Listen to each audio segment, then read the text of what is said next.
This is minutes of horror stories. Blue room. I never saw his face. Not once. That fact alone haunts me more than anything else. His voice was always calm, measured, almost polite, which made it worse somehow. He never raised it, never cursed, just quiet instructions and the scent of bleach. I remember the day he took me with unnerving clarity, like a scene scratched into the back of my eyes. It was raining hard. I just left the coffee shop near campus, umbrella forgotten at the counter. I remember fumbling with my phone to order a ride, then a gloved hand over my mouth, the sensation of cold metal pressing against my temple. My scream drowned in my throat. When I woke up, I was lying on a thin mattress inside a windowless room painted entirely blue. Floor to ceiling. Blue walls, blue ceiling, blue sheets. A single light bulb buzzed above me. The air smelled stale and chemical, like old paint and something sour underneath. I was still in my jeans and hoodie, but my shoes were gone. There was a door with no handle on the inside. A small camera in the corner blinked a red light at me. He watched. I knew it immediately. I stared at that lens for hours, waiting for something to happen. When I tried to scream, the sound felt swallowed by the blue around me. The first time he spoke, it came through a speaker hidden somewhere in the ceiling. You will not be harmed if you follow the rules. His voice was neither old nor young, just blank, like he'd stripped it of personality on purpose. I asked him who he was, what he wanted. I begged, cursed, promised him anything if he'd let me go. Silence. Then the voice again. Rule 1. Do not tamper with the door. Rule 2. You will eat when the light turns green. Rule 3. You will sleep when the light turns red. The light never turned off entirely, just changed color. When it glowed green, a tray slid through a narrow opening near the floor. Usually oatmeal, sometimes something that looked like meatloaf. It didn't matter. I ate it. Hunger won every time. The days blurred together. I lost track of time.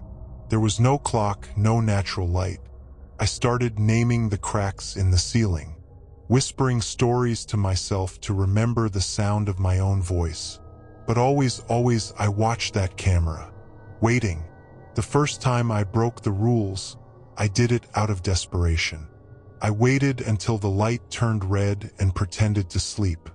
Then I pried at the edges of the tray slot with a piece of bent plastic from the food container. The slot was spring-loaded, and the metal cut my fingers. Still, I kept at it. I don't know how long passed before I felt the change in the air, like a presence had filled the room. Then the voice returned, quiet but firm. You have broken a rule. Before I could react, the light turned white, blinding white. Pain shot through my head. I screamed, covering my face, but the light only grew brighter. My skin felt like it was burning. I curled into a ball and sobbed until it finally dimmed and turned red again. You will not be warned again. I didn't touch the slot after that. Not for weeks. But something shifted in me that day. He wanted obedience. He wanted routine. That was his mistake. If I could predict him, I could break him. So I watched. Every gesture, every meal, every color change. I memorized the timing. I counted seconds between the tray sliding in and the camera lens shifting focus. I noticed it turned off for 3 seconds each time he delivered food. 3 seconds. Not much, but just enough. The next time the light turned green, I was ready. I took the plastic fork from the tray and wedged it under the edge of the camera. My hands trembled as I worked fast, biting my lips so hard I tasted blood. I managed to snap the lens just before the red light blinked back on. I dropped the fork and backed into the corner, heart racing so hard I thought I'd pass out. No voice, no punishment, just silence. The camera stayed dark. The next day, no food came. No voice, no light change, just endless, crushing blue. That was the worst day of my life. Not because of hunger or fear, but because I realized he was punishing me by taking himself away. I'd begun to expect him to depend on his rhythm. Without it, I unraveled. He knew that. He wanted me to miss him. I screamed then. I pounded on the door, clawed at the walls, sobbed until my throat bled. I begged him to come back, to talk, to do something. That night, the light turned green. The tray returned, and the voice said, "Good." He had broken me, but in breaking, I saw the cracks. I changed after that.